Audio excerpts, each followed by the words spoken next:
தீபாவளி பக்கத்தில் இருந்துச்சு. இந்தம்மா என்ன ஸ்வீட் பண்ணணும்னு யோசிக்கிறீங்க? பெங்காலி ஸ்பெஷல் ஹனிடியூ பண்ணலாமா? பால் 1 லிட்டர் எடுத்து நல்லா காய்ச்சிக்கலாம். இப்போ ஒரு லெமன் எடுத்து ஜூஸ் எடுத்து வச்சுக்கோங்க. லெமன் ஜூஸில் கொஞ்சமாக தண்ணி ஊற்றி கலந்து வச்சுருங்க. இப்போ பால் நல்லா காஞ்சிருச்சு. இப்போ லெமன் ஜூஸ் கொஞ்சம் கொஞ்சமாக ஊற்றி கலந்திங்கன்னா இந்த மாதிரி பால் திரு வந்துடுங்க. இப்போ இதை ஃபில்டர் பண்ணிக்கலாம். இப்போ இதுலேயே ஒரு டம்ளர் தண்ணி ஊற்றிக்கோங்க. இதுக்கப்புறம் நல்லா நம்ம பிழிஞ்சிக்கலாம். கொஞ்சம் தண்ணி இருந்தால் ஒன்றும் பிரச்சனை இல்லைங்க. இதை அப்படியே ஒரு பிளேட்டில் போட்டு நல்லா விட்டுக்கோங்க. இப்போ 2 ஸ்பூன் அளவுக்கு பொடித்த சர்க்கரை, 2 ஸ்பூன் அளவுக்கு ரவை போட்டுட்டு நல்லா கலந்துட்டு இப்போ உள்ளங்கையில் நல்லா அமர்த்தி அமர்த்தி பிசைங்க. நல்லா சாஃப்டான டோ கிடைக்குங்க. இந்த மாதிரி வீடியோவில் கட்டுற மாதிரி பிசைச்சிக்கோங்க. இப்போ இது ஒரு 10 நிமிஷம் அப்படியே இருக்கட்டும். இப்போ ஒரு கடாயை வச்சுக்கோங்க. 2 ஸ்பூன் சர்க்கரை போட்டுக்கலாம். இது நல்லா கேரமல் ஆகிற வரை இதை கலந்துக்கிட்டே இருங்க. இப்போ நல்லா கேரமல் ஆயிடுச்சு. இப்போ கொஞ்சம் கொஞ்சமாக தண்ணி விட்டு இதை கலந்து விடலாங்க. தண்ணி ஊற்றினோடனே டக்குனு கேரமல் கெட்டியாகும். பயப்பட வேண்டாம். நல்லா கரைஞ்சி இந்த மாதிரி வந்துடும்.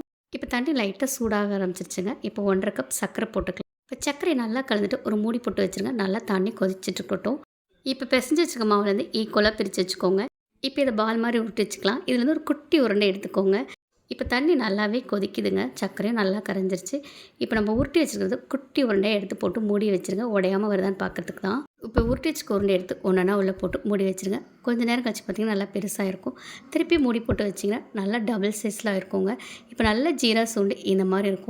இன்னும் குலோப்ஜான் செஞ்சு கொடுக்குற வீட்டுக்கு இந்த ஸ்வீட்டை செஞ்சு கொடுங்க. இதோட டேஸ்ட் அப்படி இருக்குங்க. இந்த வீடியோ பிடிச்சிட்டு மறக்காமல் பாப்பிஸ் கிச்சனுக்கு லைக் பண்ணுங்கள், ஷேர் பண்ணுங்கள், சப்ஸ்கிரைப் பண்ணிடுங்க. தேங்க்யூ.